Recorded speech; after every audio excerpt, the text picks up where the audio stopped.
hopeful, regardless of the outcome. Boost of positive energy without one. Sorry about the jab, I'm on a holy field. I'm bearing fruit, but demons try to eat them like Yoshi meal. I'll piss them off the Batman like Falcone deals. Jungle full of predators, I know how Mowgli feels. So I got the fire, refuse to live in fear. I can spot suppliers, eating fresh drugs. Call me private label, I be leaving bread. Hey, welcome to episode 147 of the Permaculture Pimpcast, where PIMP stands for Permaculture is my passion.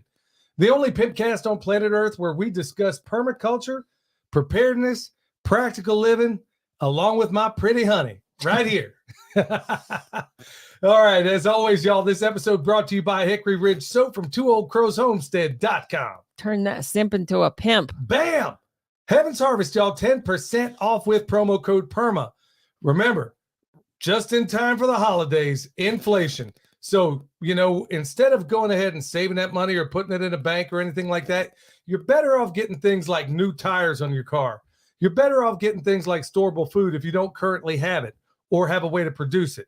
All of those things. So be sure to check out Heaven's Harvest, promo code PERMA. And if you would like to also check us out on the Fountain app, you can do it over there, Fountain app.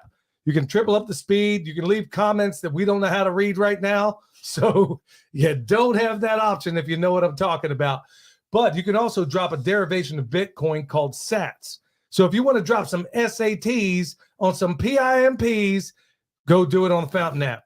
All right, so without further ado, I'm going to jump straight into it with a Homestead Honey. How you doing, baby? Pretty good. How are you doing? I'm good. I'm good. Thanks to everybody in the house. As always, please go ahead and hit that thumbs up button so they know to immediately suppress us, just like they did in the very last show. In fact, yeah, that one also got demonetized.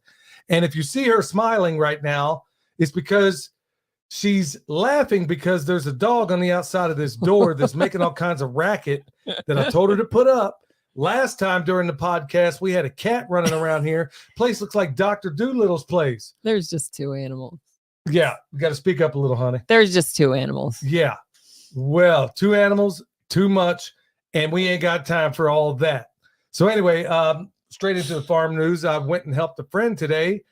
I did a little bit of work for him on his house before, and he calls me up and says, hey, man, the dryer ain't working. Well, yeah, happens to the best of us. Look, y'all, I don't leave anything bare, and it's kind of embarrassing, but I disconnected his dryer the last time I was there because I thought it was under.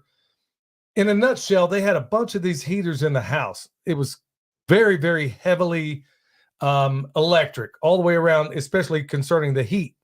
Well, anyway, I get in there and I don't know what it was. Maybe I wasn't paying attention. But anyway, disconnected my man's dryer. So he didn't have one. So I went out there, completely my fault, but I messed it up. And I'll tell you what, I told Michelle a little bit earlier, y'all, and I'll be honest with you. The amazing things that happen in terms of synchronicity are astonishing. I'm doing a lot of work right now. I'm even going to have a guest on here before too long regarding all these things floating around in the air, EMF waves, microwaves, you name it, all these things going on. I've been on this kick lately where I've been doing a whole lot in terms of research. Anybody that's on the Patreon, you know that I've been doing a series over there regarding grounding, DIY ways to ground yourself. And so I reached out to a lady that has a company, and she's sending me some stuff right now because, as you know, I don't ever tell anybody, hey, this is wonderful, this is great, and certainly not as of late. I've been burned so many times that I'm not going to just say, hey, go try this stuff without having given it the real test. And being a journeyman electrician for a quarter of a century, I kind of know my way around this space. So some of the high-end, highfalutin stuff that I've tried so far is more polished than spit and more glitter than grit. And I told her straight up, I said, look, for me to even talk about this on the program, I'm going to have to try it out. I'm going to have to test it. And so anyway, I had all this going on in the background. I get over his house, and his name is the Ridge Ranger, Ben, the Ridge Ranger. I did a little interview with him before. Extraordinary guy, extremely interested. You had he's done a lot in his lifetime. He's been a lot of places. Yeah, he's worked, I mean, in the military, and he was telling me about some microwave experiences he had in the military. And then in the civilian world, he worked as basically a ranger, park ranger. So yeah, we're having a little bit of feedback here. Anyway, so I'm over his place and I'm fixing the dryer that I messed up. And just out of nowhere, it seems, he says, man, and he's kind of upset about it. He's talking about, man, when we get outside the house, I'm going to show you what they just put up around me. And sure enough, it's a 5G tower. And you can literally see It's it a from 5G tower. That's what it looks like. Just a Well, it's a cell tower. I'm going to guess it was probably 5G.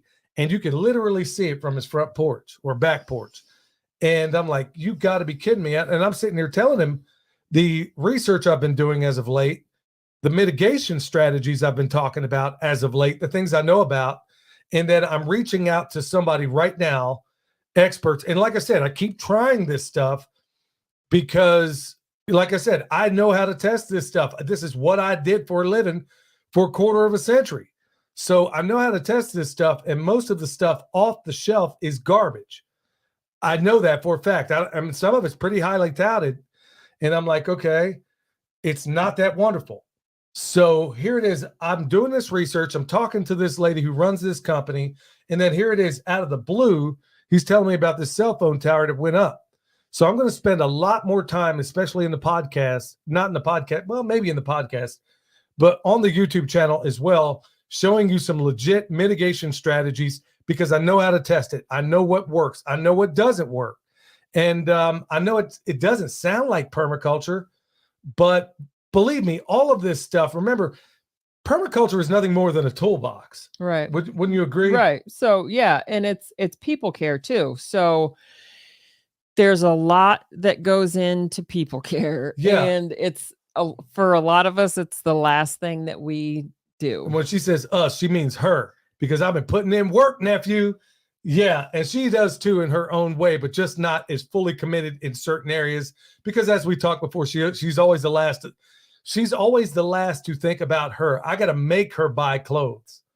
I mean, story of my life. Good problem to have too. But yeah. But the point being, with all of this stuff that's going on right now, Eric Sider, good friend of mine, good friend of the program, good friend of the family, all about biohacking, and his brother as well.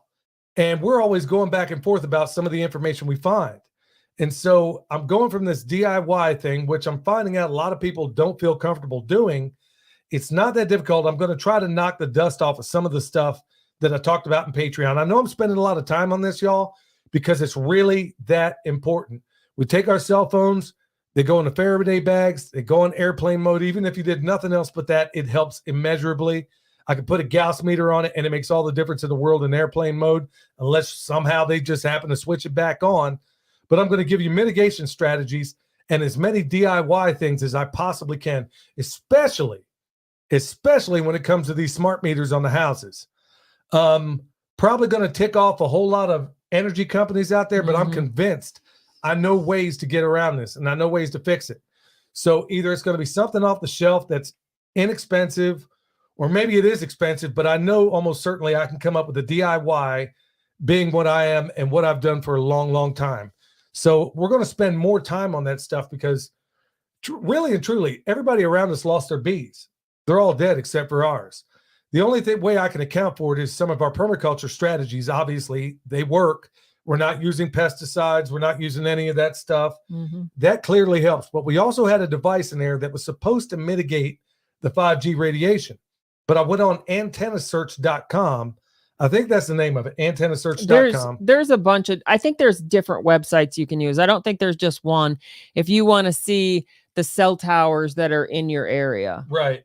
And when you do that, I'm realizing, well, there aren't a whole lot next to us. Right. There's really not much next to us. I mean, it's a double-edged sword. So how are we able to broadcast this program? Well, we do have fiber optics, which, by the way, is pretty doggone safe, and it's faster. So why doesn't everybody have fiber optics, even though it's at the cable?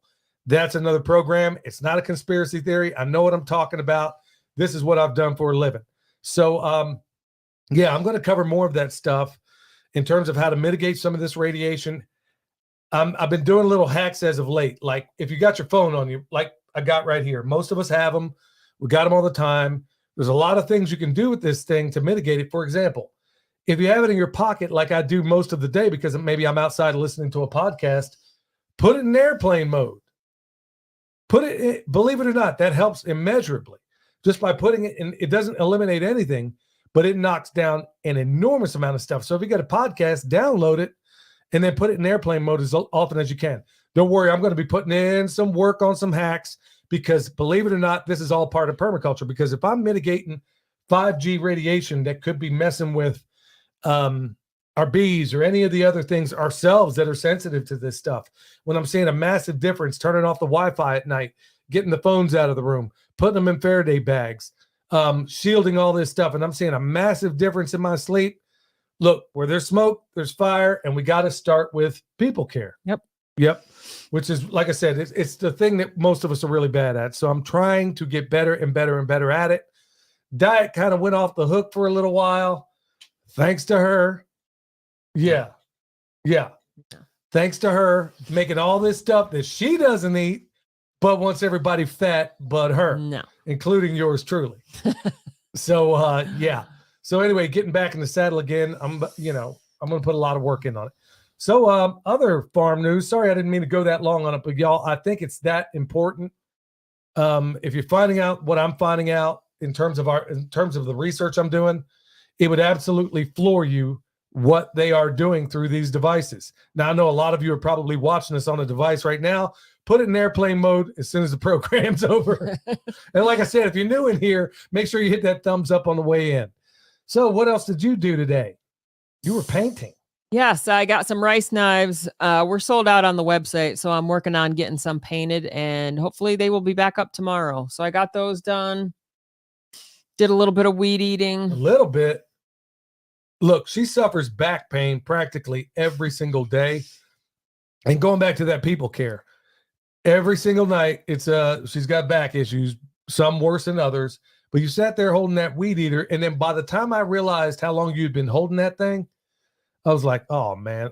And then about that time, you shut it down. Yeah. So, but it's one of those things where when you start, if you've got I don't want to stop until it's all done, because it's like an actual project where I can see how much I've gotten done. I can see progress. When I come in and sit down at the computer and work at the computer, most of the time there's no progress. Yeah, that's why so many people from the IT world get into the permaculture space, and so many others too. People that come from jobs where you don't necessarily see a physical return for the work you put in. Yeah. But yeah, that's one of the downsides of this, is that when you have paperwork, whatever things you got to do, that, you just don't, it doesn't feel like you have that much progress. But like you said, now the reason we're weed eating, I probably ought to cover that. So we've talked about it before, and a lot of you out there almost certainly have the same exact problem. So we got a massive slope. It was impassable. You couldn't even see daylight through it. Ran the pigs through first. Pigs did what they did. Bam. Made access. Now we ran the sheep through. They ate what they wanted. And then we came behind the sheep, cut down some of the bigger stuff. Okay, that's pass number one. Now, the pigs don't need to go back in there. In fact, I won't run them in there again, not in that area. Yeah. And so now it's all sheep.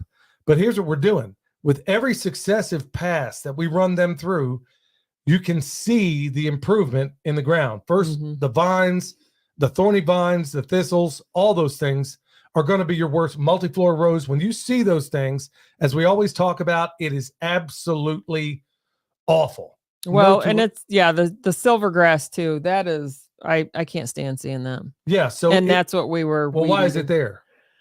Well, it's there because I believe our soils are highly bacterial. Believe you tested it. Yeah, it's highly bacterial. Yeah.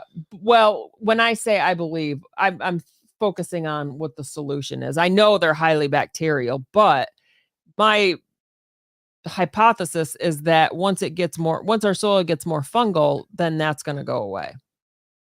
So. Yeah. So don't get a drink when Michelle's behind the microphone. Yeah. Message to me. Yeah. Anyway, I don't even know where I was at. We were talking about weed eating. Yeah. So anyway, yeah.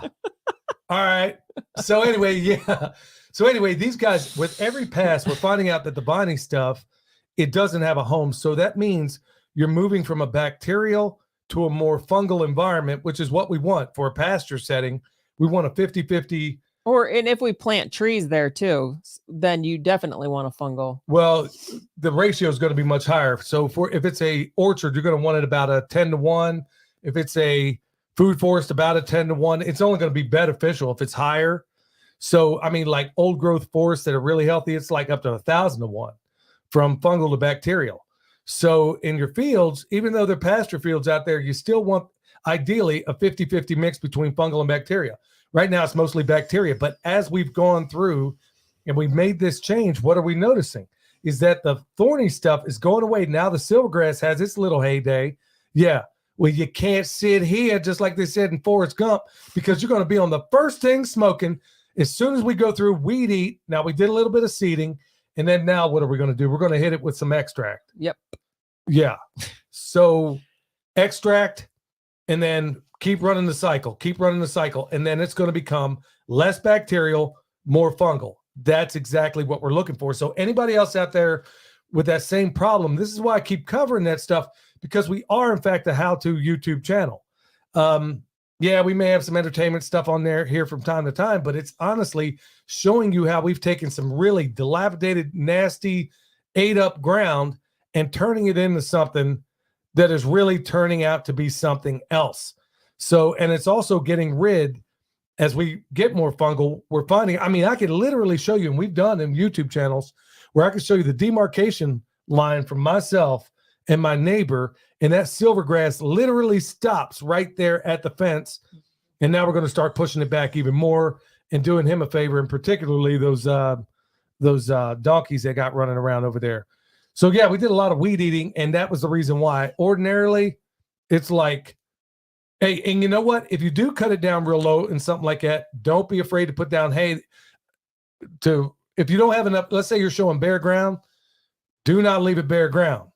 Greg Judy 101, put hay everywhere.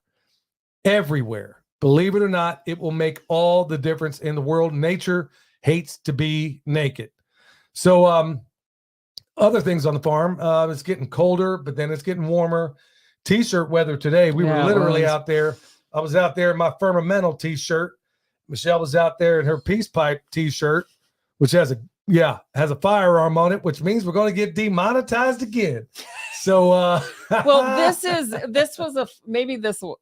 no, it won't. But this was a T-shirt from the War Party movement. If you are interested in supporting them, you could do a search, War Party movement, see what they're all about. If I say it, I'm sure we're going to get demonetized again, so I won't say it. Yeah, because every single time we do one of these, y'all, we're getting demonetized. Okay, but before we go into Pastor Lon, I want to while Michelle's queuing up Pastor Lon, here's what I want to do. I want to point out that folks, get your pruning on point. It's about that time. Right now, it's a little bit warm. It's a little bit, not all the leaves are off the trees. And the reason why, going back to my man, the great Stefan Subkowiak, Mr. Permaculture Orchard himself, one of my instructors in this space, look, if you can wait to prune when these leaves are off a deciduous tree, all the sugars, all the activity is now down in the soil. So you want to wait till those leaves are no longer there. I mean, we were literally freezing the other day, had the wood stove on, everything, and now next couple of days it's going to be in the 60s. I think the next couple of weeks. Not in the 60s. Well, we're supposed to get another cold, and then it's supposed to warm back up. Well, I'll take warm as long as I can, because I know sooner or later it's probably going to get bone chilling, but I'll take what I can. With that said, we're going to go into Homesteading Pastor Lon. Hello, everyone. This is Pastor Lon. The Bible says in Mark chapter 16, verse 15, and he said unto them, Go ye into all the world and preach the gospel to every creature. Just before Jesus Christ was ascended back up into glory from whence he came, he gave his disciples these instructions to go into all the world and preach the gospel to whoever would listen. And that same responsibility is ours today. As being born again believers, we're supposed to take this gospel wherever we can and share it with whoever is willing to listen. It's a hard road to travel sometime, but it's worth it. And the reason we know it's worth it is because Jesus Christ traveled a hard road from the time he was born in a manger until the time he was suspended between heaven and earth on Golgotha's hill for your sins and mine.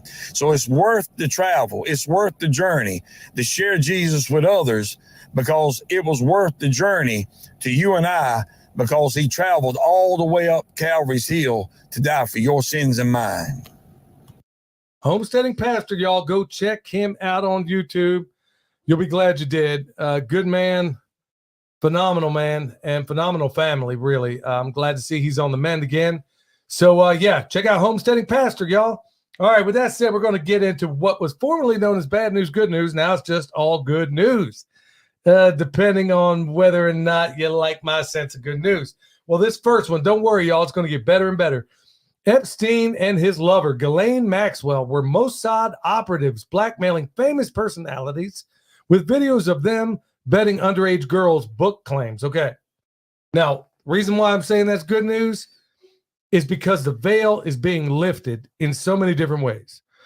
We live in the United States of amnesia. No two ways about that.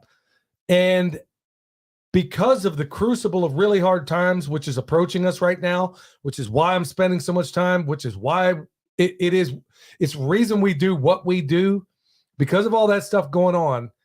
And when things aren't so good, people will pay more attention to these dreadful stories. I mean, and they are dreadful. I mean, they are absolutely positively dreadful. So on that note, I don't know if you saw, here's another good story. In Las Vegas, police arrested more than 70 suspected in sex trafficking ring during Grand Prix week. So 215 survivors were rescued.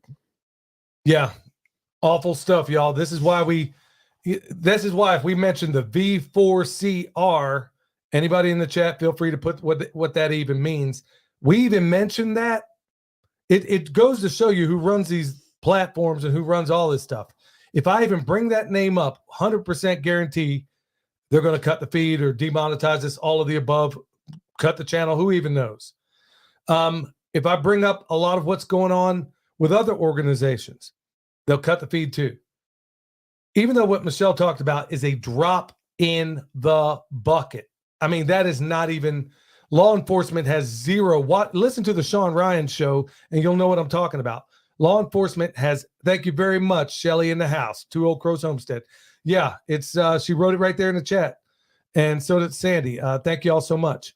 So, yeah, this awful, dreadful stuff that's going on out there, it is a drop in the bucket. But as times get harder, it shows, I've said it before, and I'm not being funny or cute when I say it, it seems the only remedy to the depravity and the apathy we have is the crucible of really hard times.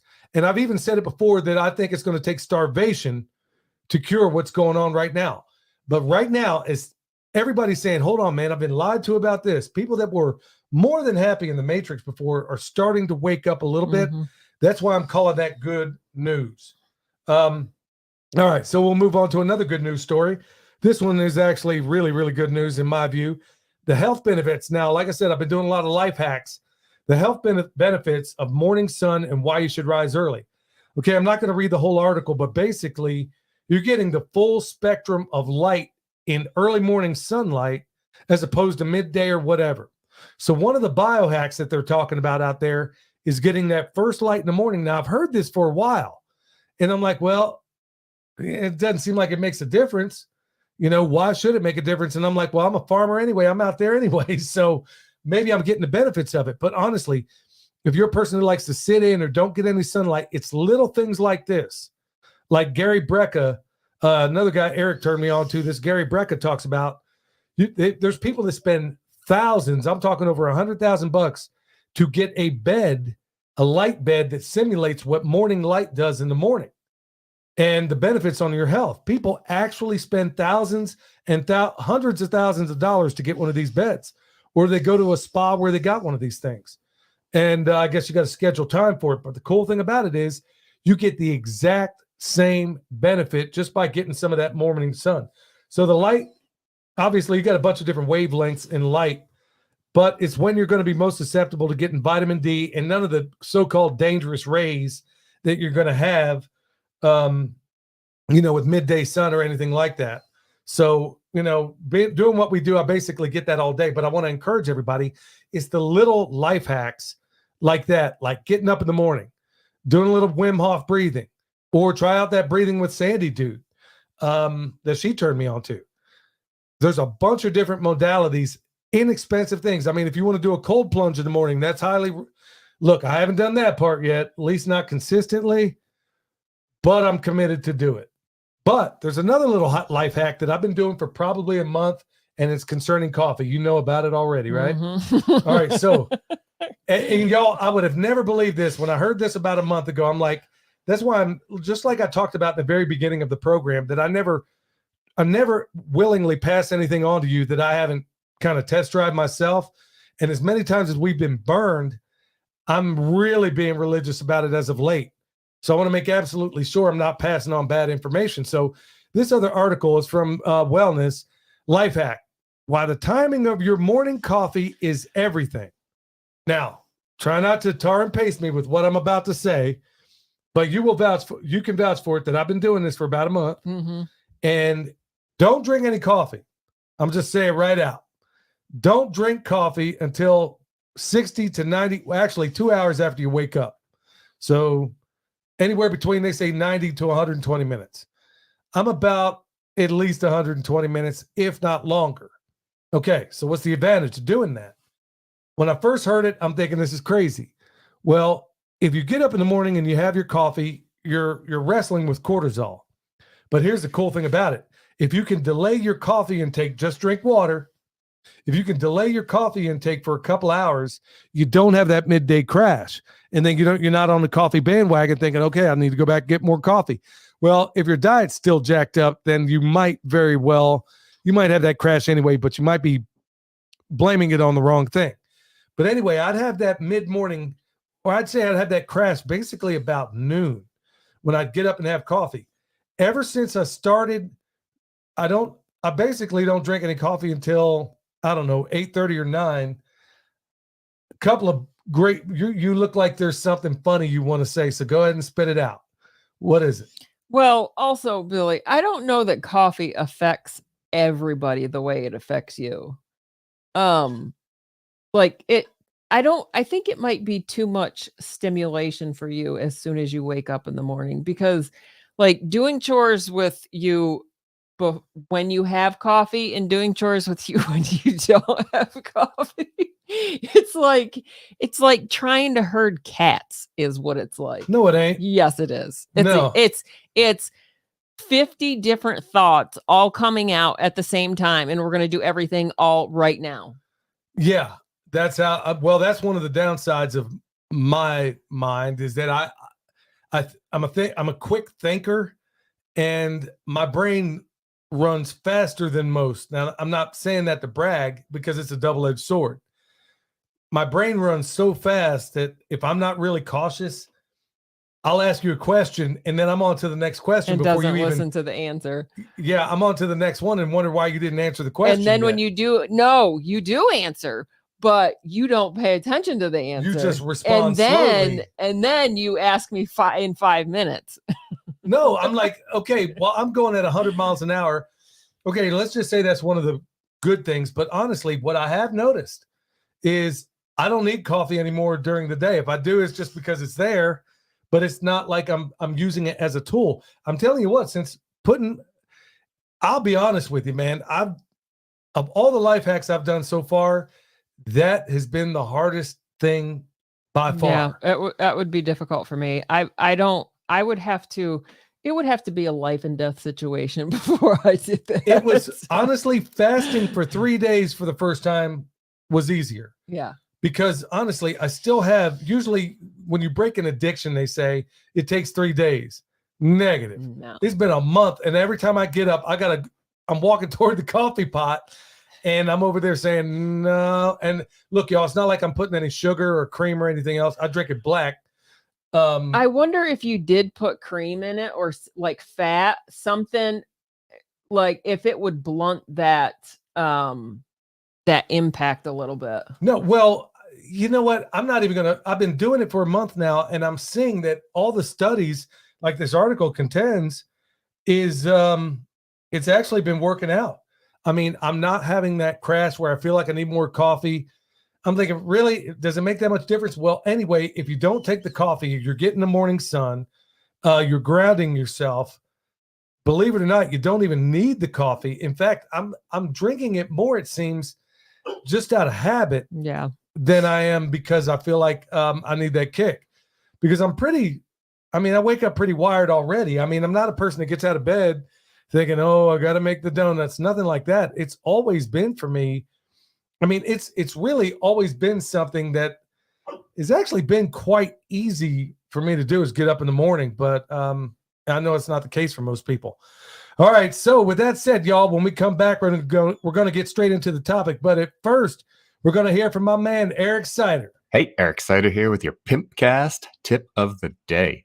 Today's tip, the tipping point of permaculture. The tipping point is something Jeff Lawton has been obsessed with for some time. So the following is quoted directly from Jeff himself. The tipping point is when we tip over into understanding what permaculture is as a system of design, and it's what we need to do to have a future. So when I talk about the tipping point, it is when we get to a global realization that there's enough people in the world with an understanding of permaculture as a sensible, common sense design that we can all achieve. So to get to a tipping point, we need a percentage of people in that realization. Malcolm Gladwell wrote the book called Tipping Point. From his research, there are many different variations of the tipping point. When something becomes a phenomenon, when something becomes a plague, when something becomes a fashion, you get to a tipping point. And generally, he found it wasn't 51%. It wasn't just over half. It was actually 12 to 18%. Once you get to about 12 to 18%, evidence tips in that direction, whether it's an epidemic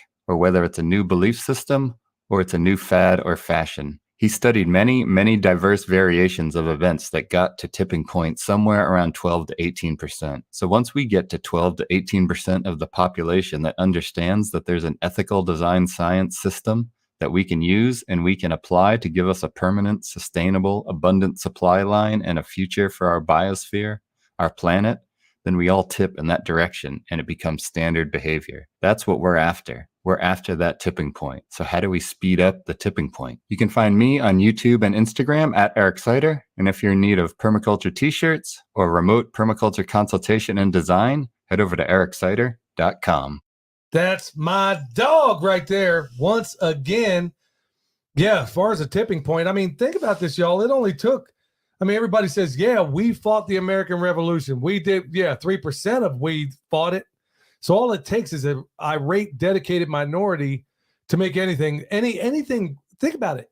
Anything for good or ill has always historically been done by an irate minority. Right.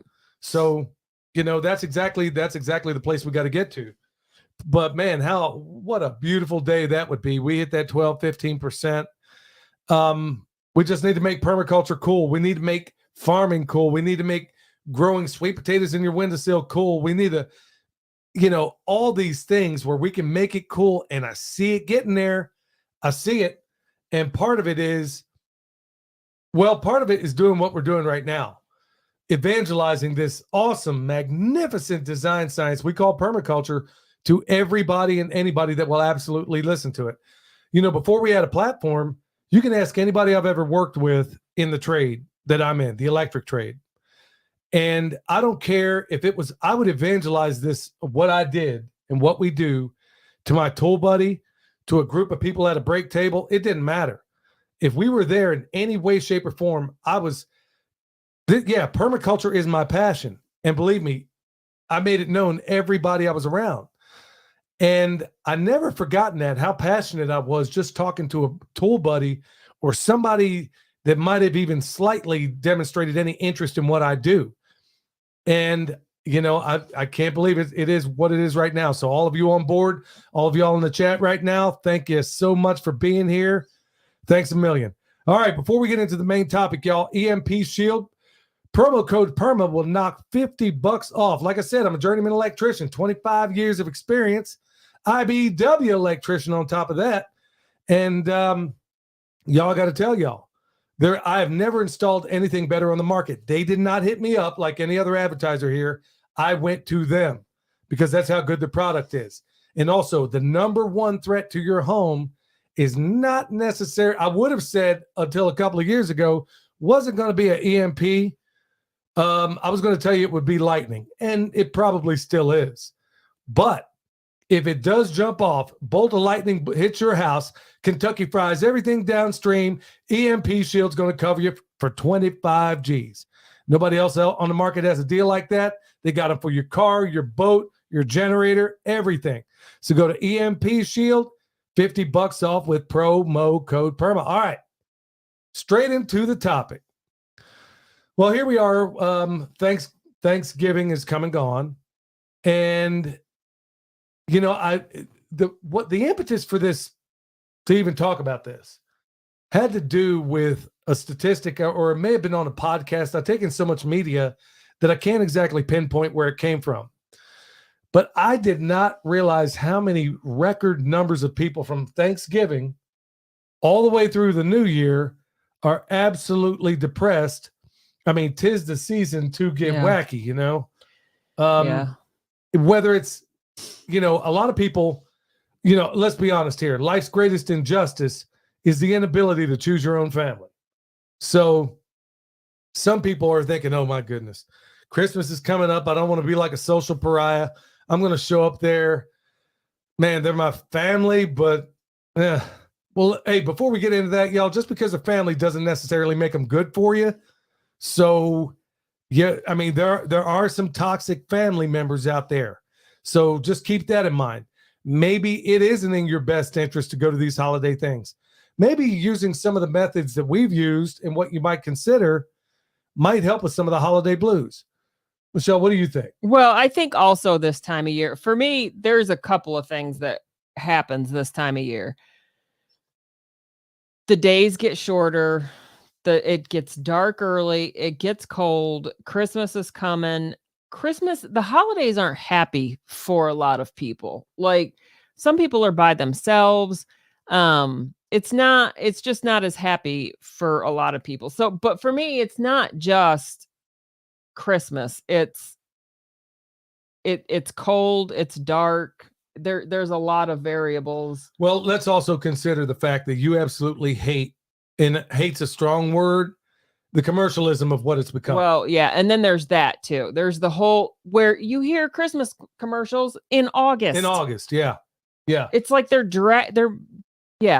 turning anybody who may have liked Christmas into, they're at the point where they can't stand it anymore. Yeah, nobody, it's so much overload that you're like, man, I don't even like it anymore. I don't even like that time of, I mean, I'll be honest with you. It is, if I'm not careful, it is a frustrating part of the year. It used to be a real agony because she and I just don't celebrate it and haven't for years. Yeah. For a whole variety of reasons. And parts of it had to do with the commercialism. I remember watching like an episode of Little House on the Prairie, and they gave Paul a pair of socks, and my man was over the top. Like, oh yeah, man, some socks. Thanks, Laura. Hey, thanks for knitting these up for me. And I'm like, where did that go? So I think, like a lot of other people out there, I think they probably have the same. I just wonder how many of y'all in the chat, or how many people out there are just absolutely disgusted. So you get into this time of year, you're like, okay, I'm going to buy G.I. Joe with a Kung Fu grip. I'm going to buy this. I'm going to buy that. Whoever I give it to is going to hate it, or they're not going to like it. They're going to put it away. Look, y'all, we just don't participate. Yeah. And that's how it is. We tell our family, look, we're not into it. And we haven't for years. Yeah. I mean, because that was the point that I started to get really frustrated. If there are kids or people, adults that needed something, and you knew what that was, and you could get them for it, and you could get it for them, and they would love it and appreciate it, that's one thing. But most of the time what happens is you're shopping for your whole entire family. You don't know what they want. You don't know what they need.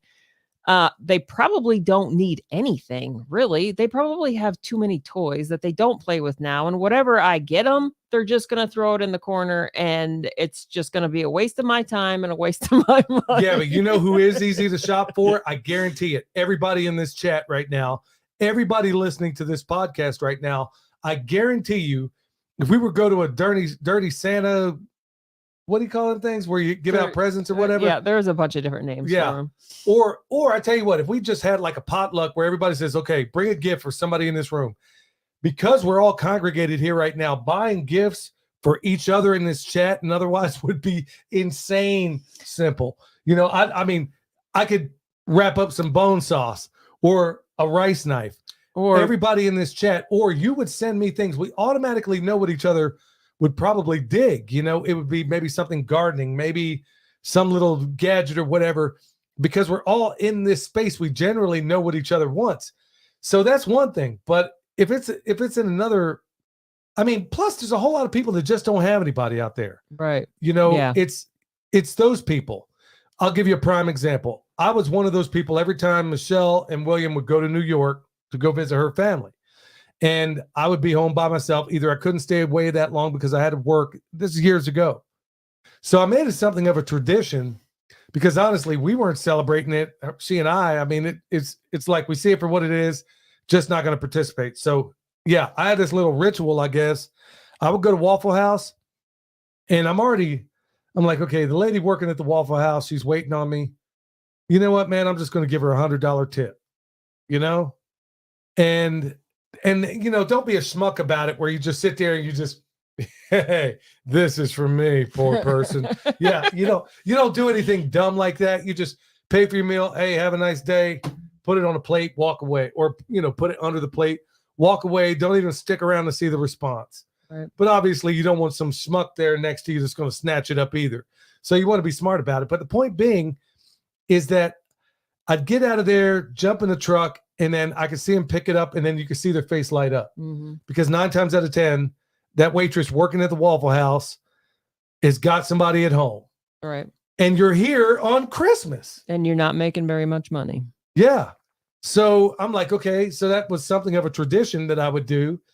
And I was like, okay, I'm sure some other people in here are doing the same thing. And, you know, all I know is that maybe her life just got a little bit easier, or maybe she was able to do something for somebody that meant something. Honestly, nobody's going to say, hey, put me on. Most people are not going to say, put me on Christmas. So that's one of the things. Look, for the longest time in my life, when I was at my worst, and you've heard me talk a little bit about it in one of the earlier podcasts, when I was dealing with a fair amount of self-loathing and a number of other things, I'll be honest with you.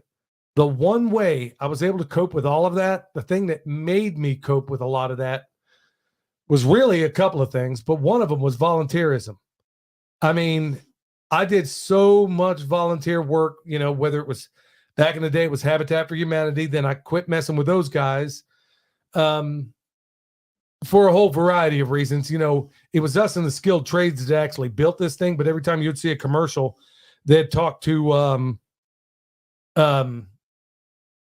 they would do the commercials and they would talk about the doctors, the lawyers, and all. I'm like, hey, dude, you know how many Habitat houses I built?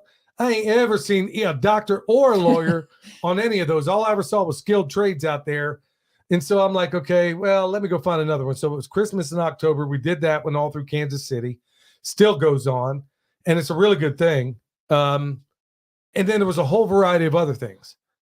It was, no matter how down in the dumps I was concerning myself, it always made it better extending help to others. If you want the best way to get over any kind of depression, my advice to you, start drinking heavily. No. No. No, don't do that. Hey, I was joking. Don't do that. No, my advice to you, honestly, is go do something for somebody. And I mean, it makes all the difference in the world.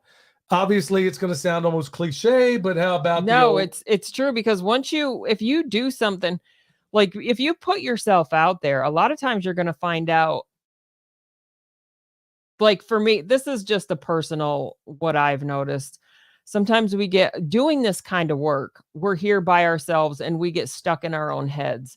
So our problems are just magnified. If you get out and go do something for somebody else, it makes you realize your problems aren't as big as you think they were, or they're not as big as you had them made out to be.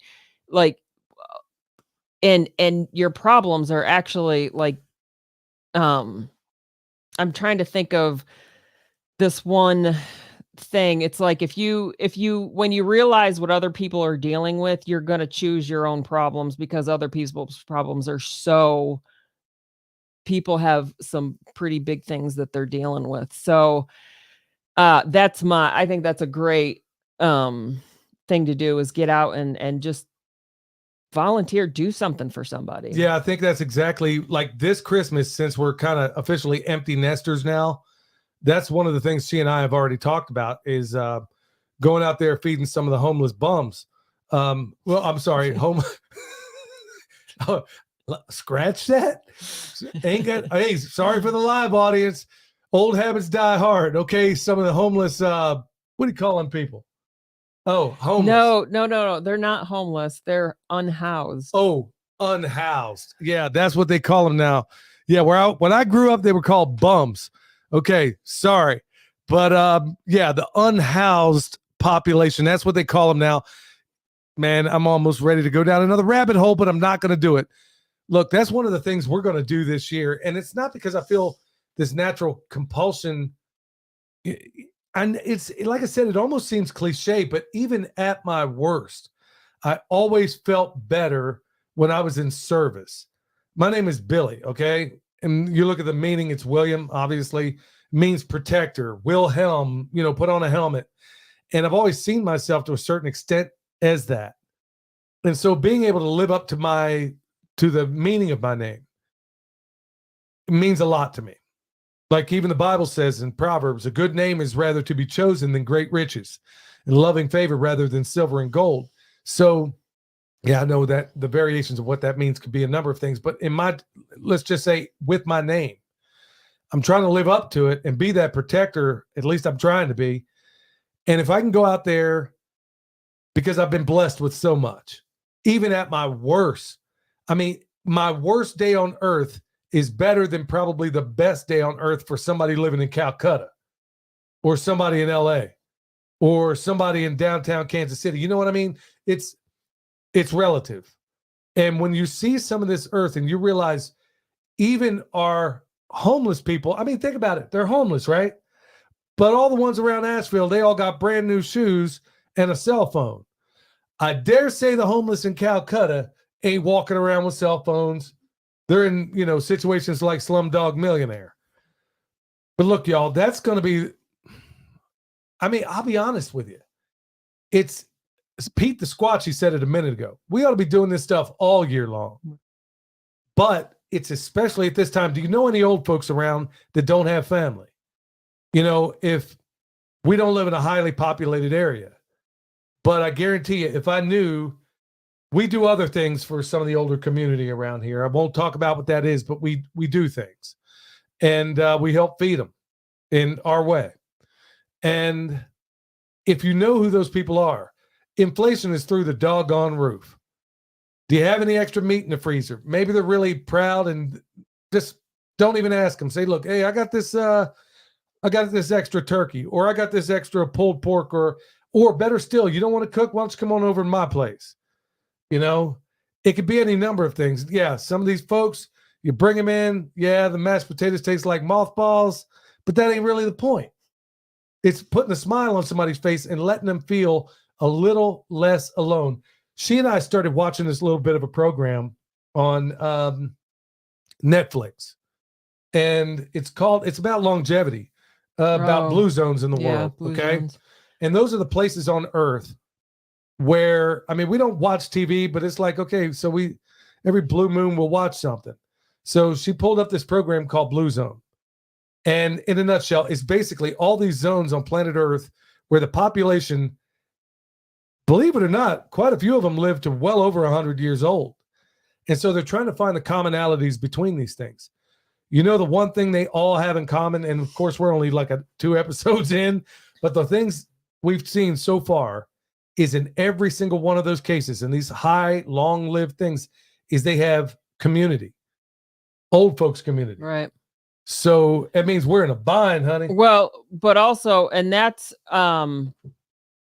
we have like social media. We have all these ways to stay connected, and I've heard that we have the loneliest population that we've ever had. Yeah, because people are yeah. so disconnected. Well, or you'll go to a restaurant like Pastor Lon, I think, was talking about it, got a table full of boys, and they all looking at the cell phone. Yeah. It's I'm like, okay, where's the interaction? You and I have seen it. We've gone out, and I'm like, why did they even go out together? Yeah, everybody's on their phone. There's no connection. They did I'm trying not to go too far afield, but they did this experiment on NPR. This was years ago, where they took the phones away from these kids, put them out in the wilderness, and they said they were having withdrawal symptoms like a crackhead. So the point being, their community means something. These people were no longer worried about what did they say? It took like 4 days, and they were no longer thinking about the phone. It was community they were creating. Well, what they're finding out in some of these longest lived communities, societies, places on earth, is that they all have now there's other factors as well, but chief among them is the old folks feeling valued, because they should be. You should be going to them for advice. You should be going to them for, hey, where am I going right? Where are we going wrong? And because they have this role there, it's one of the things that helps. They think that's one of the several factors, at least, that has these people living to a very long time. So right around these holidays, some old folks around there. Yeah, some of these folks are a little bit ornery, but maybe they wouldn't be if you were to bring them over. Just don't let them cook nothing. just bring them over, go pick them up, you're going to feel better. I mean, look, y'all, it's just all the way around. Every time we do something like, one of the latest things we did, we helped raise a lot of money for certain causes. We never see that. We're not in it for the, hey, attaboy or none of that stuff. But this is what I pray for. I pray that we can throw so much money at this problem that you've heard us talk about a little while ago, one of them being V4CR, that we're no longer needed. To teach people to grow food so much that we're no longer needed. To have comfrey so far and wide that it can't ever be sold. There's goals for all this stuff. And I got to say, at the end of the day, there's a high degree of altruism, because we don't have to do this. I love to do it, and I'm so thankful to be in a position of where I can help and where she can help. And where all of you guys, out there, you're doing so much to help. Just being right here in this chat, in this live, listening to it as you drive to work is a massive, massive benefit to all those involved. In fact, you're a great benefit to the community I'm part of, which is right now here in this present chat. All right, y'all, please, absolutely, positively reach out to the old folks, do good works, do everything you possibly can. And it's going to go a long way. It's going to go a real long way into this, what you think is a really dreary holiday season, honey. Is there anything else you'd want to add? No, I think that's it. Come on, January. January, what? It's going to be even colder. No, that's when the seed catalogs come. Oh, okay. Well, I'm glad we straightened that one out. You can start planning for spring. Well, look, y'all, if you got any of the holiday things going on, remember, check out Chef Snow. We're going to have his stuff linked to the podcast and also the YouTube channel as well. You got some of his spices down there. Michelle bought some of his spices. And his coffee is great, too. Yeah, his coffee is off the meat wagon. So let's hear from Chef Snow. Hey, Chef Keith Snow, with your Pimpcast tip of the day, building food security, canned protein is an important prep. Meat contains protein. That said, it's going to be expensive as we continue to push back against the globalists' mission to de-meat the world. Remember, you will eat the bugs, and you will eat the bug protein and the GMO monocrop garbage, which will increase the waistlines, disease, and medical bills of most Americans, thus creating weak-minded and easily controlled citizens. We can avoid this by putting protein first, but protein is expensive and hard to store, so what can we do? Well, I put a big emphasis on frozen protein and canned protein. I store the following canned proteins in quantities: several types of tuna fish. I like to keep the kind that's packed in water and in olive oil. I also keep chicken. I keep beef, pork, corned beef, ham. Now, I'm the first to admit that cooked and canned meat is not nearly as good as fresh, but you can make it work in a pinch. Learn more about what to store over at Food Storage Feast and use the coupon code PERMA to save $30. Take Bam. care. That's what I'm talking about. Chef Keith Snow. I think he's even in the chat right now. At least I thought I saw him go through there, but then again, this thing's so far away. He's up there. Yeah. Okay. Cool. Yeah. Definitely check out Keith Snow. Believe me, y'all, you're going to be glad you did. He's got some great spices. What you ordered 2 of everything, huh? Well, he has a pack on there. I just ordered the variety pack, and I think he sent a couple extra too. So. Oh, okay. Yeah. You got to speak up, honey. You got to talk into that mic, baby. Got to holler if you hear me.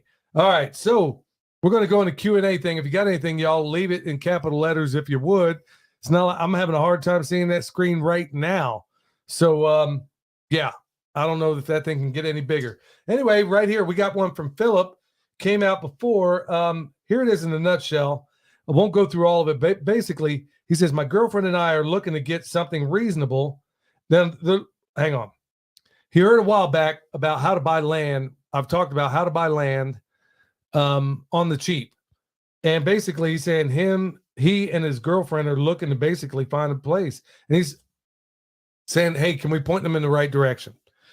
Okay. If I weren't weed eating right before this podcast, my intention was to go right on the Craigslist and see what's available. And in a nutshell, I've talked about it before. I've even done a podcast on it, but it's been a long time ago, so I'm not expecting anybody to go back and find it. In fact, I need to do an updated version of it and talk to you how. Okay, it's really this simple. If you live in a tax lien state or a tax deed state, you can start there. That's one way to do it. Worst case scenario, they actually buy the tax lien back from you, but you make 25% on your money depending on the state. Okay, that's one way. Another way, go to Craigslist. And what I've noticed before is that if you could find 5 to 10 acre tracts, you'd be shocked at how cheaply you can purchase it. Because 9 times out of 10, if you can find it in the right spot, it's some old boy that, let's say, has maybe he inherited, and a lot of times that's what happened. He or she might have inherited some land. Let's say it's 100 acres. And on that 100 acres, well, let me back up. They went and bought a truck they can't afford. So now they're going to sell off 5 acres because they need to get ahead of this truck payment. Maybe something didn't come through. 9 times out of 10, that is exactly the problem. So let's say they got 5 acres and just easy numbers. Let's say they want, I don't know, $30,000 for it. Okay. Let's say that's what you're going to pay for it. So one of the methods I used before is like, okay, dude, first of all, no bank is going to loan you 100. Nobody's going to loan you that with no 10% down. In fact, these days you're lucky if they will loan you that amount on bare land with any less than 50% down.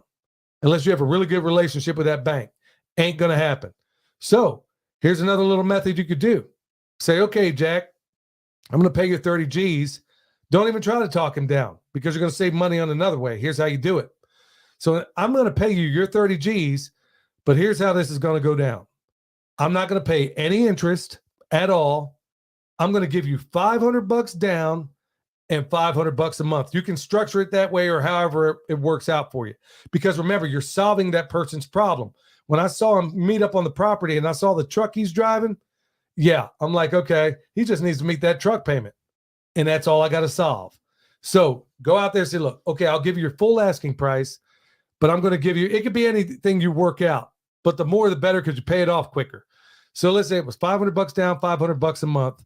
I will go to an escrow company. I'll write up a contract, have my brother, who just happens to be a real estate attorney, draw up the contract. And in that contract, it says, and this is what usually gets them to take the hook, is if I miss 3 consecutive payments, not only do you take the land back, you keep all the money and you keep any improvements that I made upon that property. So from the seller's standpoint, they're like, how can I possibly lose? Of course, they don't want to be the one to necessarily own or finance, but you're solving the truck problem issue. You're giving them $500 down, $500 a month, and 3 consecutive. So let's say you hit you missed January, February, you paid March, and then April you didn't. Yeah. Okay. 3 consecutive. That's the thing. And they overlook it 9 times out in the contract. You ought to be trying to pay your doggone bills anyway, but everybody gets in a bind every once in a while. So 3 consecutive payments. Never had anybody turn that deal down. And it is a way to buy land. Like I said, I'll probably do an entire show about it because it's not that difficult. It really isn't. It's just everybody seems to think you got to go get a loan from a bank. No, you can do this stuff. If the person, they will own or finance if you just find out what the problems are, solve that problem. And 9 times out of 10, it's a boat, it's a truck, it's a fifth wheel, it's something they can't afford. 9 times out of 10, they inherited the land and they have no respect for it. So they sell off 5-10 acres and there you have it. That's one of many techniques, but it's a longer answer than I probably should have provided, but that's honestly a tried and true technique. Never had it not work. Just go give it a shot. All right. What do you got, honey? All right. I have a couple questions. I believe I missed some, so I apologize if I missed any. What seed catalogs are you getting? I think some of my favorite, I really like Southern Exposure Seed Exchange. They have great varieties. They are for the South, so people in the North probably wouldn't want to get that catalog, but they're great for the South. So True Seeds is a local company, but we do get some seeds from there.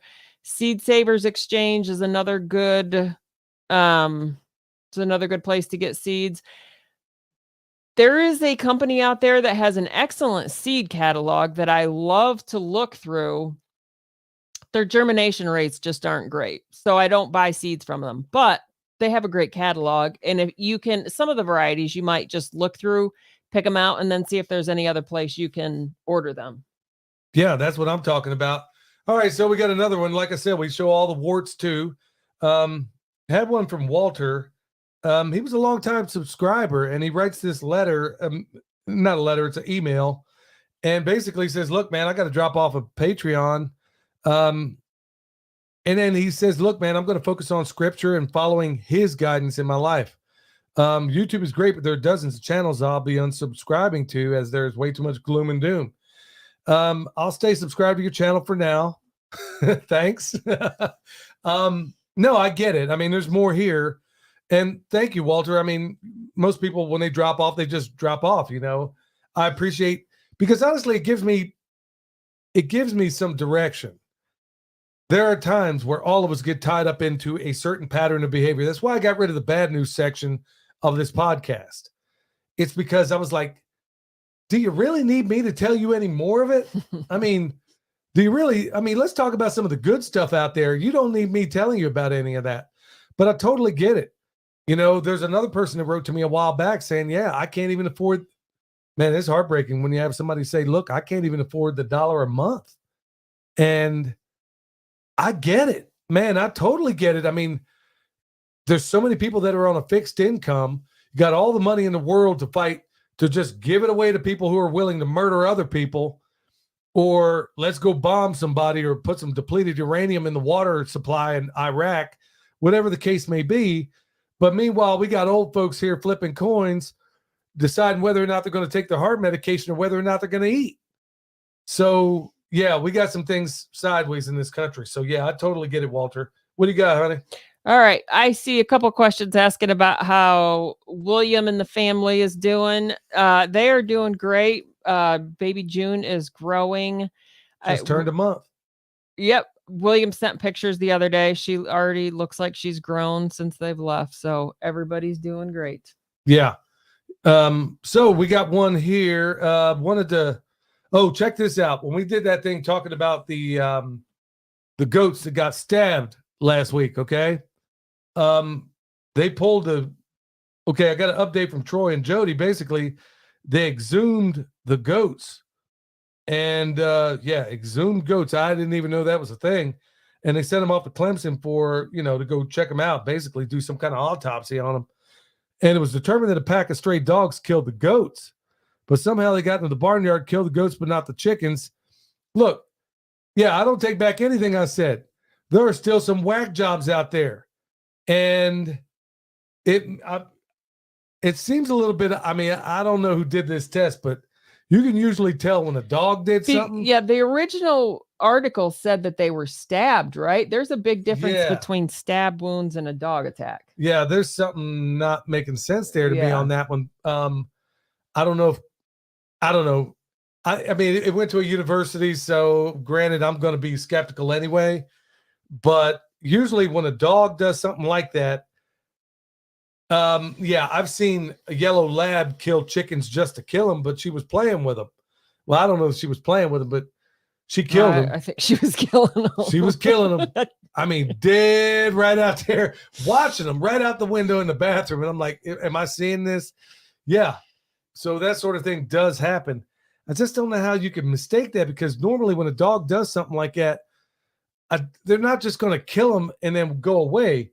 Animals kill other animals for generally reasons. You know, even if something kills your chickens, you can determine a lot about what killed that animal based on what's left. Right. Or yeah, exactly. How it was done. Yeah. It seems odd that, I don't know. I mean, that seems a little bit weird. But hey, if that is in fact the case, man, at least some lunatic ain't out there, some maniac ain't out there stabbing goats, man. I mean, it's believable. That's the crazy thing. Yeah, stabbing, I had a little bit of time to think about that, and I'm like, that for somebody to stab, that seems pretty personal, to stab somebody's livestock. Something, yeah. Sue Ann asked, do you have a good fruit tree catalog to get? Fedco has they have a catalog. It includes fruit trees, but a lot of the sources are online. If you're in the South, there's Century Orchard has some Southern varieties. Big Horse Creek is another Southern varieties. If you're in the North, my goodness, you can find a ton of nurseries up North. But I don't see too many fruit tree catalogs in print other than Fedco. Yeah. I'll tell you what, for a lot of those things, believe it or not, I mean, right now we're going to always recommend that you plant your trees in the fall and winter, depending on where you are. We've given all the reasons as to why. That's Dr. Carl Whitcomb out of Oklahoma State University did extraordinary work. I remember Stefan kind of directed me to that, and I got to looking at it. And I know Eric Sider also examined his work, has these pots and everything that are really, really awesome that he invented. But the point being is that what you find out, instead of putting them in the spring, you're going to have way better survivability if you can get, first of all, bare root and put it in the fall and the winter. You're going to be glad you did, and your survivability rate, its adaptability, is going to be so much better. But some of these nurseries only ship out like late winter, spring. A lot of them don't ship in the fall. So there's always Craigslist also. I mean, you could actually, believe it or not, you can get some decent stuff off or of there. Etsy. There's a lot of people selling bare root stuff on Etsy too. Amy B. Hey, thanks, Amy. So she has a question. Can you use compost extract to inoculate biochar? And if so, how long should it soak? Okay. So the problem with biochar at first is going to be a little bit hydrophobic. So it's going to take a little bit. You can spritz that stuff. And remember, for those that don't know, Jack Spirko has done a lot of work on biochar, and there's a lot of others out there that have too. I started getting into using it more and more, and I add it to my compost. So all it is, imagine it as nothing more than an apartment building for microbes. It's more than that, but I'm just going to simplify it a little bit. I think the best way of going about it is spritzing it with some of that extract. Now, I remember Dr. Elaine used compost tea, but doing extract should do exactly the same thing. The thing about the compost tea is that it makes, when you make the difference between compost extract and compost tea, is that compost extract is meant to have the organisms be able to permeate the soil. Okay. When you do compost tea, believe it or not, it's meant to create something of a tacky glue substance to where it sticks to whatever it's applied to. So it's going to be on the leaves, it's going to be on the bark, it's going to be on the stems, it's going to be on all those things. So that's the difference between a compost extract and a compost tea. In that extract, this is going to be my best educated guess. I'm thinking the extract is going to work. I think either one of them would work, but I think the extract is going to penetrate. I think the microorganisms are going to find their way into the smallest crevices of that biochar doing it that way. So, yeah, I would spritz it. I don't know how you would even get that stuff to soak. I think you would have to spritz it, spray it on, and then move it around and then spray it again and then let it colonize that way because a lot of the biochar that I mess with is hydrophobic at first. But once it gets charged, it's off to the races. Plus, it's going to maintain a lot of water in the soil. Michelle, can you read that? Because I can't see it. I see mixed opinions on moringa being a nitrogen fixer. Would you be able to help clear this up? I would have to look that up because there's a lot of times people say this thing is a nitrogen fixer, and there is a chart out there. I'll have to look for it, but it tells you varieties and how much nitrogen they actually fix. There are species that fix more than others. But I would have to look moringa up because like we've heard that repeatedly about a bunch of different plants. Oh, it's a nitrogen fixer. And then you look it up and it's like, no, it's not really. Moringa oleifera, I've grown it before down in Texas, and man, the rate at which that stuff grows is like, I mean, if there was ever a Nephilim tree, man, it's got to be moringa. Of course, all the fantastic benefits of it. If you can grow it, man, there is no way I would not. The leaves look a little like a nitrogen fixing. I was going to say that very thing. Yep. It does. If you look at a moringa, it almost looks like some kind of leguminous tree. That doesn't mean that it is, but it sure looks like one. Everything's edible practically on it. I mean, it's a fantastic tree. If you're in one of the warmer climates, good night, man. There is no way on earth I would not be growing moringa. And it could be used for so many different things, and it's super easy to propagate. We grew some in Texas. In fact, I grew quite a few of them, and I had one that actually made it. Yeah. And it was it was Moringa oleifera and there's other cultivars out there of it. And looking at it, it almost reminds me of some kind of, what's the word? I mean, it has pods, it has all that stuff. I mean, it does look like it's a leguminous tree. So, but I really don't know. Somebody says it's great for eating and chop and drop. Yeah. I mean, good night, man. If you're needing some serious chop and drop, man, there is no way I wouldn't put moringa, whether it was or wasn't a nitrogen fixer. Well, you could almost grow it. There's one variety specifically that's supposed to be the most health, have the most health benefits. You could almost grow it as an annual because they grow so fast. Yeah, you could. I mean, if it wouldn't survive here for sure because we had to wrap them in Texas. Yeah, in Texas we wrapped styrofoam around them, and we have one that actually made it through to the next year. But it would be worth it almost to grow it as an annual. I think. I mean, you could. I mean, good night. All right. Well, thank you all so much. Thank you so much for coming in here. Remember, hit that thumbs up if you haven't already. Tell everybody about the show, and thank y'all. Till next time, stay alert. Stay alive. They don't want an individual, just a carbon copy. You spitting that manicotti, yeah, I'm talking saucy. All they want to build is a prison world full of pet Tamagotchis. Like a kamikaze, got me out of body like I'm Goku SS3. They want to push me to the center like a cell. They want to spin up at the center of the nexus, me. They want me to bow down, but I'm a warrior. I'm a warrior. I will never bow down, 'cause I'm a warrior.